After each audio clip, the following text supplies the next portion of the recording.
choisi et vous avez bien raison. Yéen a ngi ci GPTV Sénégal, la chaîne de l'orientation, comme d'habitude chaque année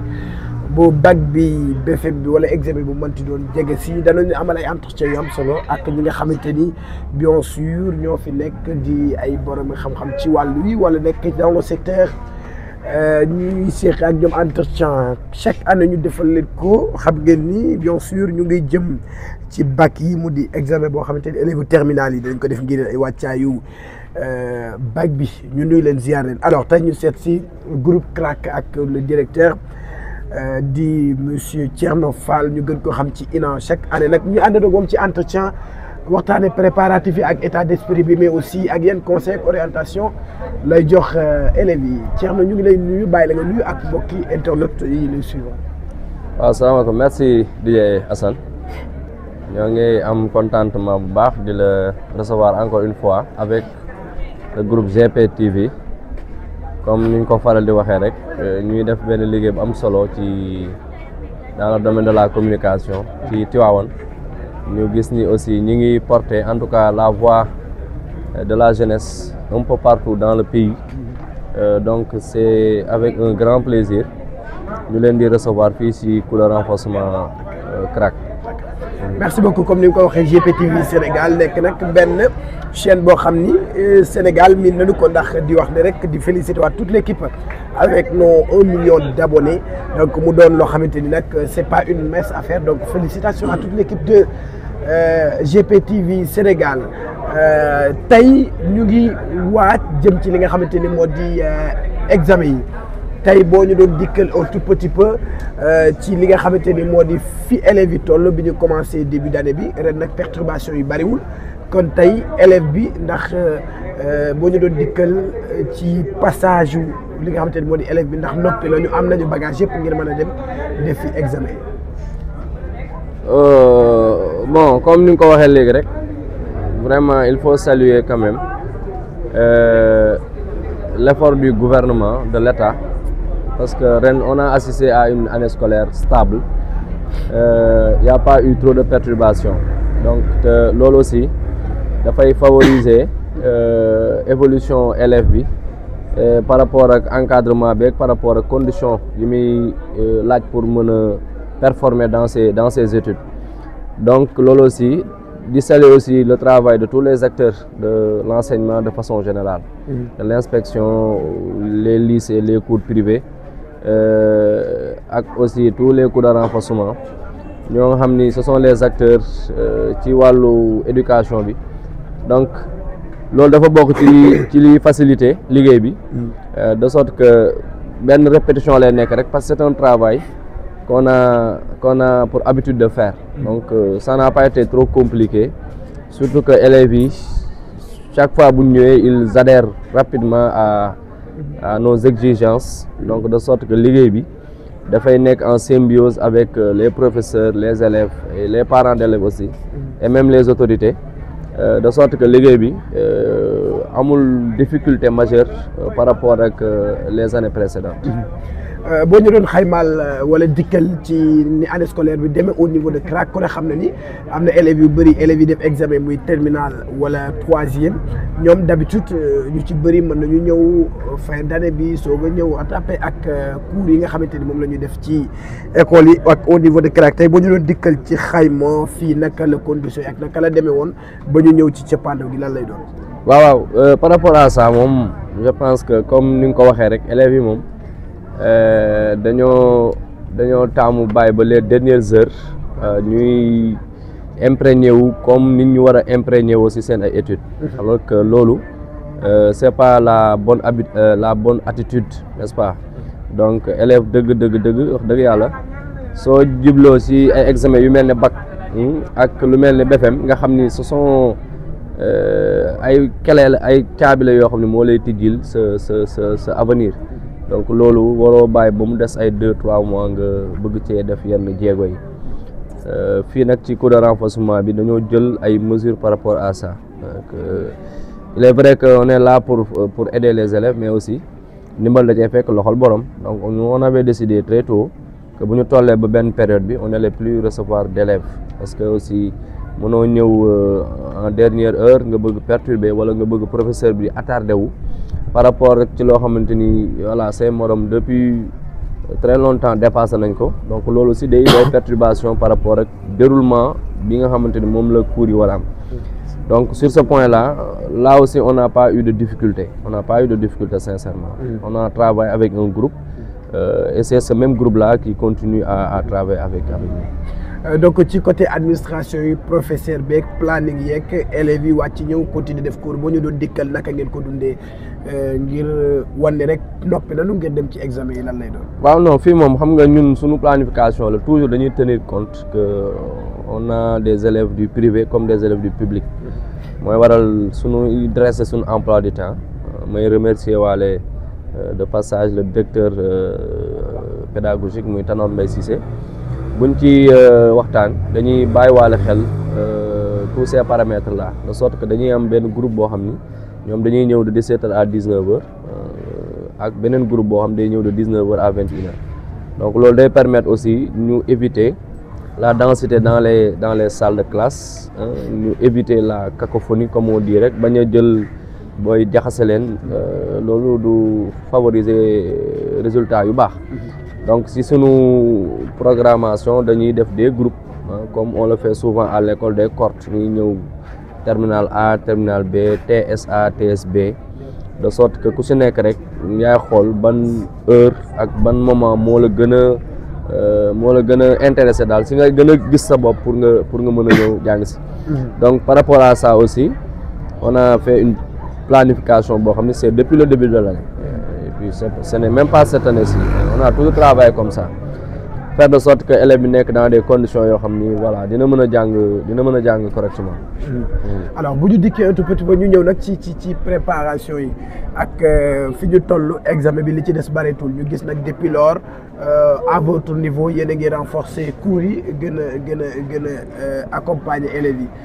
ñu am benn seetlu mooy élèves yi ci bëri boo dee xool dañuy taamu ay matières ñu ñëw ci conseil ak orientation yi pour def examen donc ban yóbbal ngay jox élève bi nga xamante ni moom mu ngi préparé wu pour def examen surtout ñi nga xam ne ñu ngi def choix ci ay matières ngir moom la ñuy gën di farataal di jàng. waaw comme ni nga ko waxee xam nga élèves yi moom des fois dama naan des fois ils ont besoin de psychologue wala de ay ñoo xamante ni dañ leen di defal un travail psychologique wala travail mental parce que ils ont une façon de penser mécanique boo xam ni lu ñu xas ba def seen bopp yi rek moom la ñuy wëyalee te loolu je pense que c'est pas du sérieux dama leen koy faloon na leen le bac c'est un examen sérieux il faut un travail sérieux pour s'attendre à des résultats sérieux parce que aussi mënoo di fonctionner nenn li nga bëgg produire yenn résultats yi c'est quasiment impossible par rapport ak conseil évidemment man des fois damay humblement damay jël ci sama bopp et damay wax ci média laay wax li may wax nii du lu ma inventé des fois dama leen di jox comme sama bopp référence man leen moi quand j'étais en terminale au lycée Ababacar Sy moi j'étais presque premier si toutes les disciplines en français en philo en anglais. En 2010, quand on organisait les concours des camarades au niveau de la région de Thiès, le professeur bi fi nekkoon Gaïdo Ba la tuddoon j'étais le seul élève bi nga xam ne dañ maa jëloon ci 5 disciplines même en éducation sportive j'étais désigné à concourir sur les 5 disciplines philosophie, français, espagnol, histoire, géo et EPS. Finalement j'ai gagné le prix niveau régional français. On m'a d'ailleurs remis les prix au stade Lat Dior de Thiès. Donc pour dire que il faut de la polyvalence. Élève waroo centre wu c'est pas parce que je suis en L2 man HG rek laay jàng wala France kese laay jàng parce que aussi y a les matières optionnelles yi nga xamante ni am na foo xamante ni mën na la fa aider mën na la aider soo naroon a échouer mën na la aider nga jàll au moins au second tour mën na la aider aussi fekk ni ci disposition jàll au second tour nga waroon nekk mais grâce travail bi nga def ci option yi moo la yóbbu par exemple nga am sa bac d'office. Voilà, même aussi mën na la permettre nga am une mention à bien wala même très bien donc bon élève pour man doit travailler sur toutes les matières. élève wut a taamu matière déedéet un élève doit maximiser ses chances. Comme je dis rek kuy dem guerre moom bépp jumtuwaay boo yaakaar ni soo demee mën na la may ndam yóbbaale ko. Voilà donc c'est difficile nag parce que élèves yi moom wax naa ko léegi dañoo am benn pensée unique boo xam ni wala benn tyrannie de la conscience boo xam ne bu ñu xasee ba def seen bopp dara rek c'est très difficile nga génn leen ci mais quand même on fait notre mieux. À la fin de chaque cours on essaie de leur tenir des discours pour que ñu bàyyi wàlle xel bu baax parce que bac dama leen di wax ne yéen li xam ngeen li ngeen di yóbbu waaye mënoo leen xam la ngeen fay fekk. Donc il faut vous parer à toutes les éventualités de sorte que su ngeen fa demee c'est sûr que du ngeen fa fekk à 100% li ngeen bëgg mais aussi di ngeen am loo xamante ni forcément ça sera à votre portée. tey ñu ñëw ci benn aspect bu am solo bala ñu ñëw un peu ci beneen point mu di la pression sociale élève bi def bac koo ci dégg daal dama tiit wala actuellement mentalement am na benn pression bu nekk ci ñoom ñooñu lan nga leen di wax. loolu c'est naturel des fois dama koy wax dama ne ku dul tiit doon nit. Ça la peur la pression ce sont des sentiments naturels. Est-ce qu'il y a quoi avoir peur? Bon mooy li may wax le xam nga ce qui est naturel chez l'homme du nit moo koy conditionné yooyu yaa koy yedd yooyu yaa koy nelawloo donc cette pression là elle est naturelle ça doit venir et puis si tu es quelqu'un qui sait ce qui t'attend mënoo bañ a subir cette pression là maintenant ce qu'il faut faire c'est de gérer cette pression là c'est de gérer cette peur là gérer la pression gérer la peur c'est tout simplement de se dire que voilà c'est un examen ay nit ñoo ko def jàll ko man aussi nit la li ma war a def naa ko on m'a bien préparé li ci des dama koy bàyyi ci loxo yi yàlla donc je pense que faut pas ñu naan élève waroo ragal déedéet élève dafa war a tiit bu dee élève bu am jom nga da nga war a tiit cette pression là da nga ko war di ko yëg parce que c'est ça qui te motive en quelque sorte soo toogee rek nga ni wax dëgg yàlla waa koñ ba ña ngi may xaar paa bi mi ngi may xaar mère bi mi ngi may xaar ñoom professeur yi ñu ngi may xaar loolu dafay certainement dafay indi benn sursaut d'orgueil booy tax élève bi li mu doon def benn dina ko def fukk. D'accord mais aussi y a la pression familiale wax naa ko léegi kon ban kàddu ngay jox aussi parents yi parce que loolu tamit mën na jouer ci mentalité muy parents yi muy proches yi cousin yi amis yi mais yow yaa ngi def bac yaa ngi nangam est-ce que loolu tamit mënta dem ba affecter un peu les candidats. man neneen laa xalaatee il faut mettre la pression aux candidats. oui. à ce point. waaw loolu laa gëm man je donne ma pensée damaa gëm ni élève dañ koo war a teg pression. dañ koo war a xëy chaque jour di ko fàttali ni ko yow ñu ngi lay xaar waaw sa yaay dafa war a chaque jour di la fàttali ni yaay sama yaakaar sa papa war a xëy chaque jour di la fàttali ni ëllëg su ma demee ba retraité yow yaay assurer relève professeur da laa war a teg pression ak keneen ak keneen ak keneen ak keneen man c'est ce que je pense maintenant ça c'est une pression positive parce que wax naa ko léegi day indi benn sursaut d'orgueil day indi benn motivation day tax élève bi day def benn prise de conscience mu ne man nag waratuma caaxaan parce que mais suñ ko bàyyi noonu kenn waxu ko dara bon il va se dire que peut-être que les gens ne sont pas intéressés par ce que j'ai fait noonu laa ko gisee il faut mettre la pression Comment gérer le stress la pression devant les copies? Bon xam nga mooy li ma sànq loolu moom c'est naturel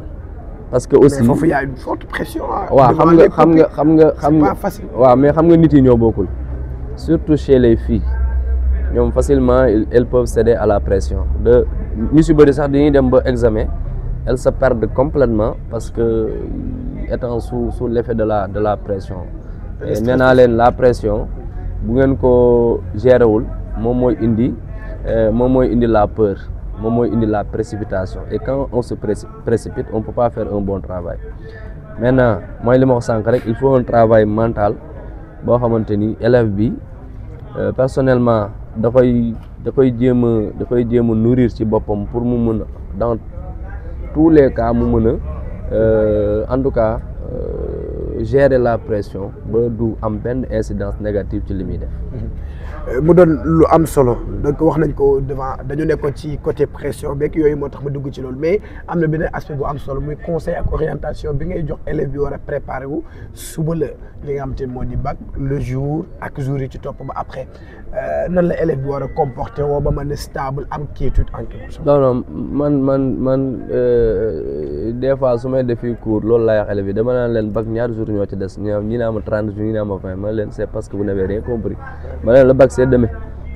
chaque jour ma leen le bac c'est demain c'est-à-dire que à tout moment élève bi depuis mu commencer la classe de terminale il devait avoir dans sa conscience que le bac c'est demain donc c'est une façon de dire que élève bi dafa war a pare même buñ ko yeewoon 5 heures du matin ne ko tak kaay dem defi bac war na xam war na jël ses dispositions war na koo jël à l'avance muy matériel yi ak lépp tout donc loolu moom conseil boo xamante la peut-être on peut donner ça à un élève du primaire mais élève magum jëmm gi def terminale 18 ans voire plus vraiment jàpp ma ni war nañ laa conseiller naan la utal ay big ak utal ay kay ak ranger say yére mais xam nga loolu mooy négligence bi xam nga ces genre d'élèves là à moins que mu nekk fàtte te loolu wax dëgg yàlla noo mën a demee bac nga fàtte loo xamante ni moom mooy sa ay jumtuwaay c'est comme partir en guerre sans son fusil loolu aussi bon peut-être en guise de recommandation de conseil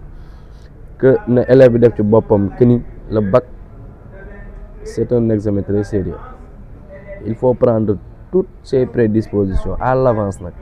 bañ a xaar ba ay dimanche ak ay lundi toutes ces dispositions élèves war na koo jël les dispositions psychologiques les dispositions mystiques les dispositions didactiques mystique ah oui ah oui à quel point ñaan parce que bu aussi voilà suñu réalité mystiquement l'élève doit être prêt non su ma nee mystiquement waxuma comme ni ko ñeen ñi di déggee mooy takk ay kii man bon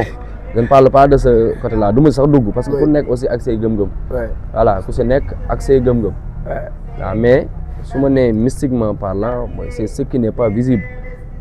mooy ñaan yi li la sa papa di ñaan wala sa yaay ñaan yi mu lay ñaanal cette bénédiction là même xale bu ndaw bi ngay romb sax mais ko benn paquetu biscuit wala benn sarax waaw mu ñaan loolu mais non moom laa la wax loolu suñu réalité la loolu saraxe ça fait partie des 5 piliers de l'islam la zakat ça fait partie des 5 piliers de l'islam donc loolu moom bag ak ñàkk bag nit dafa war di saraxe donc mais c'est toujours bien de se préparer à tout point de vue moo tax ma ne la élève dafa war a pare ci côté yëpp soo gisee ma dugal ci côté mystique bi waxuma nag kenn dem ci ay sëriñ ak di def lu ma def yooyu voilà ñun fii dans nos habitudes sax li ñuy def en fin d'année dañuy dem d'ailleurs samedi ou dimanche la ñu war a dem ànd ak xale yi ci Pa Sëñ Mbay Abdou comme on le fait chaque année mu sànni ñu ay ñaan après li ci des ñu ñëw fii mottali ko def wàcce suñu ay wàcce kaamil def ay ñaan def ay sarax après ñu tàggatoo voilà. Préparation bi psychologique par rapport élèves bi war na yeewu pour bañ a tardé war a yeewu à 5 heures préparé wu yeneen cours yi bu jeexee aussi mu dem côté boobu aussi yan conseil nga ci jox élèves yi parce que xam nga mooy li ma wax sànq rek y a de ces habitudes là ñaax bi du ñàkk non y a de ces habitudes là yoo xamante ni tu peux pas attendre bu dee yow da nga nekk un noctambule maanaam yow tam moo teel a nelaw du si semaine bii nii ngay amee habitude di teel a nelaw ça veut dire que les bonnes manières élève da ko war a am depuis très longtemps doo bàyyi ba terminal nga bëgg nekk élève xam nga nag élèves yi dafa am ay élèves am ay ñoo xam ne dañuy jàngi am ñoo xam ne dañuy dem defi tourisme à l'école ça c'est la réalité mais élève bi daal comme ni ma la koy sànq war na jël matuwaayam yëpp waaw oui moo tax ma ne la parents yi dañoo war a def pression waaw pression bi foofu la amee solo waaw 6 heures du matin man maa lay yee parce que xam naa ne Assane mi sàggan ngoo xam ni su ma ko bàyyee boppam teguma ko benn pression mën naa nekk ci TikTok bi ba 4 heures du matin mu biddanti te boobaa moom c'est perdu d'avance donc foofu aussi parents yi ñoom aussi dañ leen ci avant dernier point bi ñuy waxtaane bu di nag loo xam ni scandale la gis nañ ko un peu partout ci école yu bëri mu di fraude yi nga xamante ni mu ngi am au niveau de Tivaouane d'ailleurs arrêté nañ fa 7 élèves d'après information yi ñu jot ci fuitu composition yi donc tricherie bi bëri gis nañ ko à Thiès à Tivaouane jigéen dëkk yu bëri tey boo ñu doon dikkal un peu ci phénomène boobu noonu ban analyse nga ciy def en tant que acteur ci éducation. waaw xam nga wàllum tricherie moom c'est une chaîne te chaîne bi man li ma gëm ba gëm ko mooy la cause principale bi ce ne sont pas les élèves. waaw les élèves ce ne sont que des victimes mais les vrais coupables c'est l'administration. C'est ça la réalité. Un élève mënul am accès ci ay épreuves yoo xam ni ça vient du ministère wala ça vient de l'office du bac ça vient de l'inspection nga xam ne buñ koy yóbbu sax service d'ordre yi ñoom ñoo koy encadrer. Comment un élève peut avoir accès ci ay épreuves? Il est sûr et certain et sans aucun doute que c'est l'administration. Quand je dis l'administration, les professeurs aussi y sont. Mais avant ça, mais il y a même, gis nga boo demee ci école, il y a ce qu'on appelle la reprographie, mooy fini produire les épreuves là. Mais on ne sait jamais. Mais en tout cas, on a tendance à culpabiliser les élèves. kenn dédouanewu leen ci nag parce que lu di njàkk ñoom lañ ci. waaw mais aussi il faut que bu ñuy situer les responsabilités ñu def ko de façon objective. Voilà, élèves yi ñu ngi ci mais ñi leen koy jox ñan la ce sont des membres de l'administration et parfois même des professeurs qui donnent ces copies là aux élèves. On le voit même pendant les examens, des professeurs qui assistent les élèves à faire des exercices. Ce sont des réalités. Bon, ce que je peux dire maintenant par rapport à l'élève, ben, c'est que gis nga mën ngaa am na nu ko wolof di waxee sax c'est-à-dire sàcc tama yomb na mais foo koy tëggee mooy jafe. Donc ça veut dire tout simplement que tey mën ngaa tricher ba am bac mais boo demee université doo fa yàgg. Parce que c'est sûr que compétence yi tax nga mën a vraiment am une carrière digne de son nom là-bas doo ko mën a am. Donc mi ngi noonu daal élèves yi daal lu ñu mën a tricherie moom sàcc la. C'est un délit, c'est de la fraude kooku ci mën a moytu nga moytu ko nga des ak yàlla ak nga wóolu li nga jàng soo demee lu la yàlla jox nga jël parce que aussi quoi que tu puisses faire su dee ni bac bii yàlla boolewul ci doo ci bokk autant nag nga def ko nga ñàkk ko dignement que nga def ko ñàkk ko mais nga ñàkk ko indignement wala nga def ko am ko te nga am ko indignement parce que tôt ou tard ça va te rattraper. ci cadre tricherie téléphone portable. nécessité la dañ koy utiliser parfois ci la ñuy Wave ci la ñuy woo téléphone ci la ñuy woo suñu jakarta yi mais est-ce que c'est interdit ci centre yi. nga xam nga mooy ban message ngay jox élèves yi. non xam nga loolu actuellement c'est indispensable quand même. non xam nga mais nag quand on dit que nul n'est au-dessus de la loi. Et la loi santam lan la appliquer. Quand on dit que le port du téléphone est formellement interdit, le mot formellement moi ça dit que c'est prévu par une législation quelconque. Donc nit ñaan sàcc dafa haram wala lii dañuy tere lii c'est ça, c'est une interdiction. Donc l'élève ne peut pas braver une interdiction sous quelconque motif warul yóbbu téléphone am. Maintenant mooy li ma wax sànq mooy dellu soit tu prends tes dispositions bu dee ni yow xam nga sa borom Jakarta mais trouve benn maison foofu nga dénkaane fa sa téléphone bu dee fi nga dëkk dafa sori soo wàccee mais nga woo ko boo wàccee nga dugg wala boo doxee sax gis benn Assane ne ko mais ma woo sama borom Jakarta dama doon def bac sama téléphone ma bàyyi ko. bind numéro bi ci fay téye. waaw oui donc yooyu je pense que des fois voilà. solution daal du ñàkk. waaw non élève moom warul yóbbu téléphone. Dernier point bi ñuy aborder avant ñuy terminer entretien bi. Donc je rappelle ñu ngi ak le directeur Thierno Fall ñu ngi ci CRAC du cours de renforcement les académiciens dernier point bi mooy bu examen yi jub see élèves ci bëri candidats yi dañuy dem li crack la ñuy dem defi cours de renforcement mu am benn conseil wala am benn loo xamante ni daanaka dañu ko fi gis ci encadrement bu élèves yi di mën a réussir seen examen loolu qu'est-ce que ça vous fait ak naka ngeen koy dund en quelque sorte au niveau de crack. waaw mais sant yàlla rek xam nga liggéey bi moom c'est pas facile parce que Tivaouane moom yàlla xam doy na dañoo nekk ci milieu boo xamante ni c'est très délicat. Les cours de renforcement ne sont pas les bien-aimés. Les cours de renforcement ne sont pas les bien-aimés. C'est clair. Voilà, on est discrédité intramuros, extramuros, mais bon, man mom xawma ñeneen ñi nak. Mais man ab ndongo Serigne Cheikh Ahmed Tidiane Al Maktoum la. Motax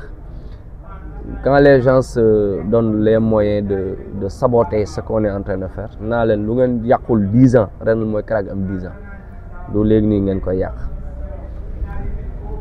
mooy feneen ak feneen nag donc il faut le dire, hein, les gens y en a beaucoup qui n'entendent pas, qui ne veulent pas entendre le mot crack, mais dinañ ko continuer di ko dégg même sans moi sax lii nii c'est pour Tivaouane. Ma personne importe peu, mais du moment où ay nit ñi ngi fi ñëw di fi gis seen bopp, moi je me dis que je me donnerai tous les moyens li Al Amin doon wax c'est nit lu ko mbir jaral pour mu yàq ko, pour mu yàq sa mbir yow na la jaral lu ko ëpp pour voilà pour mu baax. Donc man ci loolu laa nekk. Maintenant si les élèves optent pour le crack, loolu aussi satisfaction la, mais aussi ça montre que ñun fii ñu nekk nii nekkuñu ci ay tappale wala ci ay taxale. Donc comme tu peux le voir, chaque fois boo fi ñëwee ay professeurs lycée nga fi fekk, ay professeurs daaru, ay professeurs un peu partout dans le département de Tivaouane. Man dans ma philosophie dama ni du ma fi jël mënoon naa ñaata bachelier laa jàngal ëpp nañ presque 1000 ans, presque 1000 étudiants jaar nañ sama loxo mine de rien. 1000 jàngal ren boo xoolee li fi nekk ci ay professeurs ils sont au nombre de 18 voire 20. 18 voire 20 professeurs. Donc, ça veut dire que nous ci liñ nekk c'est un travail sérieux. Moo tax certainement les élèves bu ñu ñëwee élèves aussi kenn moomu leen a élèves yi kenn moomu leen suñ ñoon fii gis ni fii amul jàng wala caaxaan moo fi nekk cours de soir bi def 2 mois. Beaucoup l'ont essayé avant moi, ça n'a pas marché. 10 ans d'existence, ça veut dire que li ñuy def lu dëgër la, lu sérieux la. Te aussi il y a l'aide aussi des professeurs. Avant may ñëw ci administration il y a l'aide des professeurs qui vraiment coopèrent. Parce que des fois cours de renforcement c'est pas comme les écoles privées. Parce que fii des fois gis nga booy ren rek ba bañ tabaskee ba pare fes lañ def gisaatoo kenn après yow yaa ci des, mais c'est avec la coopération des professeurs, seen compréhension mooy tax liggéey bi di jaar yoon ñu mën a doxal. Participation citoyenne là en quelque sorte en tant que jeune. Oui, mais aussi c'est participation citoyenne là, mais aussi il y a un volet économique. Effectivement. Il y a un volet économique, parce que aussi il y a la création d'emplois, parce que même bu dee benn ñaar ñett jeunes yu fi nekk sax ils sont là. Maintenant le crack fait quelque chose pour eux te peut-être voilà ak dëkk bi ni mu xawee doy waar mi ngi noonu. Ñun xaalis moom mooy li ñu mujj xalaat, li ñu njëkk xalaat mooy ne élèves yi nekk dans de bonnes conditions. Après les professeurs ak les encadreurs aussi ñu nekk dans les conditions meilleures. Résultat dans l'intérêt des parents. Par rapport à corps administratif. Voilà, foofu moom comme man moom daanaka boo xoolee ni may fonctionner sama nitu yu démb mooy ñooy samay nitu tey waaw. Donc on n'est plus des collègues de travail, mais tu mets le grand Ousmane Sissimi qui sont grands frères. Donc même en dehors du crack sax on parle de beaucoup de choses. Il m'oriente, il me donne des conseils, il me fait des suggestions. Donc nekkatuñ ay Abdou Seck la moom mooy le comptable du cours de renforcement. Depuis notre tendre enfance dañ commencé xamante ñoo footballandoo ñoo fawandoo. Il a été le premier mu commencé crack, il a été le premier à venir s'associer à moi, parce que boobu man rek maa doon jàngale. Il a été le premier ak sama benn jigéen Fatou Ndiaye maa ngi koy nuyu de passage. Maintenant après gis nga les Tanor depuis 2019 il est là. Il était venu pour donner des cours, mais après j'ai vu que c'est quelqu'un de très sérieux, de très dynamique, vraiment qui aime ce qu'il fait. Moo tax mu nekk léegi notre directeur administratif daanaka lépp lu jëm ci wàllu organisation cours yi planification yi c'est lui qui le gère parce que man nekkuma fi mais c'est comme si voilà mu ngi noonu lépp daal administration bi ñu ngi koy doxal baax a baax. ñoom Ousmane Fam aussi depuis 2019 il est là et Maïssa Mengen Forom vraiment quelqu'un de très dynamique, quelqu'un d'exceptionnel. Vraiment il a remis de l'ordre benn sérieux benn rigueur boo xam ne ci cours de renforcement bi xawoon na fee manqué parce que élèves yi neexu ñoo canaliser mais avec lui voilà l'ordre a été rétabli. Voilà. Secret crack un peu lan la par rapport à cours yi la wala dafa am secret bu crack am et on voit que ni les élèves dañuy ñëw avec crack parce que am nañ fi benn yaakaar chaque année aussi ñuy def de très bons résultats au niveau de crack. Investissement humain la rek. secret bi lan la. Investissement humain. oui élèves yi di ci gis seen bopp. élèves yi investiru professeurs yi investiru administration investiru. D'accord. Dernier conseil pour élèves yi et surtout la peur je veux que nga insister sur ça parce que mooy problème majeur bi dañoo xam dara mais dañu tiim les copies fàtte lépp je veux que nga insister. man je peux pas être tendre avec un élève quoi parce que moi je peux pas comprendre. taxawaay psychologue rek tey. mënuma comprendre yow say parents. say parents effort yi ñu def yëpp pour mettre Al Amine c'est pas une école lambda hein. Ça paye cher là-bas. Ouais. Al Amine, ça paye cher parce que les conditions sont adéquates. Il y a de très bons professeurs, il y a un bon cadre. Maintenant, le parent qui paye 25 000 francs par mois, tu calcules ça, 25 000 par 8 mois, c'est 200 000. Hein? 200 000. Xam nga parent bu jël 200 000 fayal la ko ci sa jàng boole kook di la fayal cours de renforcement. Pour man kooku moo war a nekk son propre conseil son premier conseil moom la. Donc la peur c'est nit ñi ñoo bokkul mais ce que je peux dire li ma leen di conseil daal mooy bu ñu tiitee nañu xalaat yàlla xalaat seen ay waajur point suñu xalaatee nit boo xalaatee sa xalaat yàlla xalaat say waajur ni gëm sëñ Babacar tudd sëñ Babacar ni gëm sëñ Touba tudd sëñ Touba ni gëm Limaamu Laay tudd Limaam ni gëm Jésus Christ tudd Jésus Christ ni gëm Bouddha yi tudd Bouddha yi bu dee ni jàpp nga ni saa yoo ko tuddee parce que gars yi ñoo koy wax voilà l'ataraxie comme ni ko philosophie di waxee la tranquillité l'apaisement du cœur bu dee ni yow am nga ni su ma tuddee diw wala su ma xalaatee diw dina la apaiser mais fais-le tous les moyens sont bons sauf quand c'est illégal mais tous les moyens sont bons. D'accord. Sauf si c'est illégal. D'accord. Donc encore une fois dañu ñaan rek. incha allah Tivaouane moom am nañ ci yaakaar bu baax a baax dëgg yàlla di féliciter le lycée d'abord mais surtout aussi les cours privés xam da baax la cette école mythique là xam ni cours privé yi nekk Tivaouane yëpp suma juumul bokk na ci taaw yi bu nekkul taaw bi bokk na ci taaw yi. Première école privée. Voilà mi ngi noonu vraiment ñoom aussi ñuy def un travail extraordinaire El Hadj Malick aussi gis nañ que ni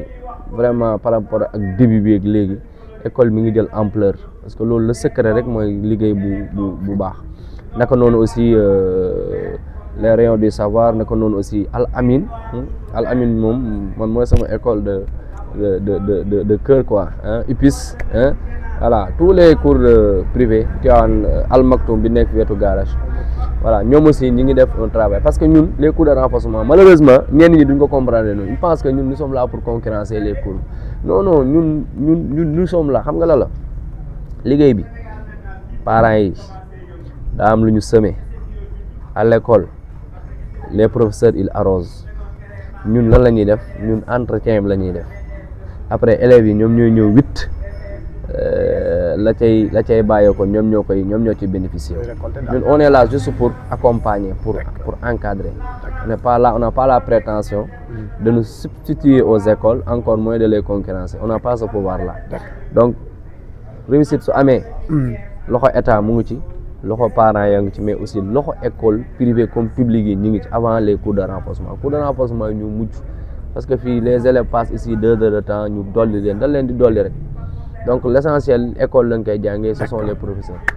donc loolu moo jërëjëf ñu joxante dig daje je rappelle que ni incha allah daanu defaat comme ni ñu ko defee chaque année rek bu ñu paree dinañu ñëwaat ci résultats yeeg ak li nga xam te moo di débriefing yi incha allah jërëjëf. incha allah merci joxante dig daje. merci di remercier GPTV vraiment seen liggéey am na solo bu baax a baax mais di ñaan yàlla rek li ngeen ci ut yàlla defal leen ko parce que yéen aussi bi ngeen commencé ba léegi yéen a ngi si yoon bu baax bi donc bu leen kenn génne si li ngeen nekk restez dans votre professionnalisme et dans votre impartialité parce que aussi ça que demande le métier du journaliste. lii mooy doon entretien bi ñu seqoon ak ki nga xamante ni moo di Thierno Fall Iran dégg ngeen ko mu doon nag dëkk ci ay conseils yu am solo par rapport ak naka la ñuy gérer stress ci biir classe bi boo tiimee copie nan nga mën a def ba peur bi nga am ak stress bi mën a deñ ba nga mën a def sa examen correctement nan ngay préparer woo teel a yeewu yóbbu say astuce mu di crayon mu di règle mu di bic lépp ngeen demale bi psychologiquement ngeen préparer loolu lépp ay conseils la ak orientation yu Thierno Fall joxe